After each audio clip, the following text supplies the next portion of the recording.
अस्सलाम वालेकुम। Last lecture के अंदर हमने पेन को डिस्कस किया था, ठीक है, पोस्ट ऑपरेटिव पेन को, और हमने देखा था कि डिफरेंट एनाल्जेसिक्स के थ्रू किस तरह पेन को उसके जो 4 फिजियोलॉजिकल प्रोसेसेस थे उन 4 फिजियोलॉजिकल प्रोसेसेस पे किस तरह जाके डिफरेंट मेडिसिन के थ्रू पेन को ब्लॉक कर सकते हैं। आज हम देखेंगे जो पोस्ट ऑपरेटिव पेन है उसके इफ़ेक्ट्स क्या आ रहे होते हैं हमारे डिफरेंट बॉडी सिस्टम्स पे, ठीक है। हम बारी बारी डिफरेंट सिस्टम्स को सेपरेटली देखेंगे और देखेंगे कि हर सिस्टम के अंदर कौन कौन से इफ़ेक्ट्स आ रहे होते हैं पोस्ट ऑपरेटिव पेन के। So let's start our topic. सबसे पहले हमारे पास जो सिस्टम हमारा that is respiratory system. Respiratory system के अंदर पोस्ट ऑपरेटिव पेन के जो इफ़ेक्ट्स आ रहे होते हैं, सबसे पहले तो याद है कि पेशेंट को पेन हो रही होती है तो उसकी जो कफ़ है वो कम हो जाती है। कफ़ कम होगी तो क्या होगा कि पेशेंट की जो म्यूकस सिक्रीशन है वो बाहर नहीं निकल पाएंगी एयरवेज से, तो वो वहाँ पे एक्यूमुलेट होना शुरू हो जाएंगी, जिसकी वजह से पेशेंट को इश्यूज़ आएंगे। स्पूटम रिटेंशन ये उसी की वजह से हो रहा है कि जब कफ़ कम होगी तो वहाँ पे एयरवेज क्लियर नहीं हो पाएंगे, तो वहाँ पे स्पूटम की रिटेंशन होगी, स्पूटम वहाँ पे इकट्ठा होना शुरू हो जाएगा। एटिलेक्टेसिस क्या होता है? कोलैप्सिस ऑफ लंग्स, ठीक है, ये भी हो सकता है। और हाइपोक्सीमिया ये होता है कि जो हमारा नॉर्मल ऑक्सीजन लेवल है उससे कम ऑक्सीजन लेवल हो जाता है बॉडी के अंदर, ठीक है। मीन्स बॉडी के अंदर लो ऑक्सीजन लेवल को हम हाइपोक्सीमिया बोलते हैं। ये थे रेस्पिरेटरी के 4: रिड्यूस्ड कफ, स्पूटम रिटेंशन, एटिलेक्टेसिस और हाइपोक्सीमिया। नेक्स्ट हम बात करते हैं कार्डियोवैस्कुलर की। कार्डियोवैस्कुलर के अंदर क्या होता है कि जो हमारा मायोकार्डियम है, मसल है हमारे हार्ट का मायोकार्डियम, उसको क्या होता है कि उसकी जो ऑक्सीजन कंजप्शन है, ठीक है, उसके जो ऑक्सीजन का इस्तेमाल है वो ज़्यादा हो जाता है, ऑक्सीजन की डिमांड बढ़ जाती है मायोकार्डियम मसल के अंदर, ठीक है। और इस्कीमिया हो रहा होता है, लैक ऑफ ऑक्सीजन, ठीक है। नेक्स्ट हम बात करते हैं गैस्ट्रो इंटेस्टिनल की। गैस्ट्रो इंटेस्टिनल में सबसे पहले जो इफेक्ट आ रहा होता है that is decreased gastric emptying. Decreased gastric emptying को हम गैस्ट्रोपरेसिस भी बोलते हैं। इसके अंदर होता क्या है, इसके अंदर जो हमारा फूड है वो उसकी मूवमेंट जो स्टमक से स्मॉल इंटेस्टिन तक या तो ब्लॉक हो जाती है, ठीक है, हमारी जो फूड है वो जा नहीं पाती स्टमक से स्मॉल इंटेस्टिन तक, या उसकी मूवमेंट स्लो डाउन हो जाती है, ठीक है। नेक्स्ट हमारे पास जो आ रहा है that is reduced gut motility. हमारी जो गट है उसकी मोटिलिटी भी कम हो जाती है और कॉन्स्टिपेशन कब्ज़ हो जाती है पेशेंट को। जेनिटो यूरिनरी सिस्टम के अंदर क्या इफेक्ट आ रहा होता है, उसके अंदर यूरिनरी रिटेंशन हो रही होती है, ठीक है। न्यूरो एंडोक्राइन सिस्टम के अंदर पोस्ट ऑपरेटिव पेन का क्या इफेक्ट होता है, उसके अंदर हाइपरग्लाइसीमिया हो रहा होता है, हाई ग्लूकोज लेवल, ठीक है।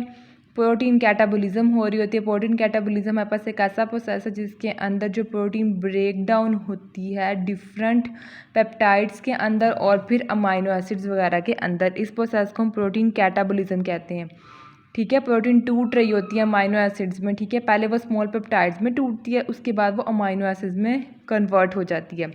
सोडियम रिटेंशन, सोडियम की रिटेंशन भी हो रही होती है। उसके बाद आ जाता है मस्कुलोस्केलेटल सिस्टम के अंदर क्या होता है, पेशेंट को पेन होगी तो उसकी मोबिलिटी कम हो जाएगी। मोबिलिटी कम होने की वजह से प्रेशर सोर्स भी बनेंगे, ठीक है, जब पेशेंट बेड पे होगा तो, और उस जो है डीवीटी डीप वेन थ्रोम्बोसिस होने के चांसेस भी जो है वो बढ़ जाएंगे। साइकोलॉजिकल इफ़ेक्ट क्या आ रहा होता है, साइकोलॉजिकल इफ़ेक्ट में एंग्जाइटी है और है फटीग, ठीक है। साइकोलॉजिकल में दो हैं, एंग्जाइटी एंड फटीग। नेक्स्ट हम बात करते हैं कि जब हम पोस्ट ऑपरेटिव पेन को रिलीव करते हैं, ख़त्म करते हैं, तो उसके बेनिफिट्स क्या हैं, ठीक है। जो पेन है उसको ख़त्म करने के हमें क्या फ़ायदे मिलते हैं।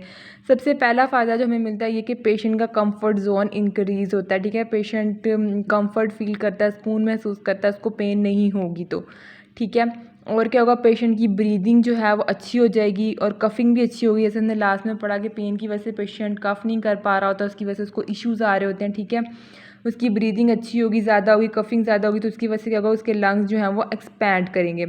उसके बाद जो है पेशेंट की मोबिलिटी अच्छी होगी। हमने मस्कुलोस्केलेटल में देखा था कि जो पेशेंट था वो उसकी मोबिलिटी कम हो गई थी, ठीक है, पेन की वजह से। हम पेन को कम करेंगे तो उसकी मोबिलिटी भी ज़्यादा हो जाएगी। पेशेंट का कोऑपरेशन भी अच्छा होगा, ठीक है। उसको पेन होगी तो वो सही तरीके से कोऑपरेट नहीं कर पाएगा, लेकिन जब हम उसकी पेन को ख़त्म कर देंगे, रिलीव कर देंगे, तो वो कोऑपरेट भी अच्छा करेगा। और जो जीआईटी इमोबिलिटी है उससे भी बचा जा सकेगा जब पेन नहीं होगी पेशेंट को। अब हम कुछ मेथड डिस्कस कर लेते हैं लास्ट पे एक्यूट पेन को ख़त्म करने के लिए, ठीक है। एक्यूट पेन को ख़त्म करने के लिए हम पैरासीटामोल दे सकते हैं, ठीक है। एनसेड्स दे सकते हैं जिसमें आइबोप्रोफिन है और डिक्लोफेनिक है, ठीक है। कोडीन दे सकते हैं।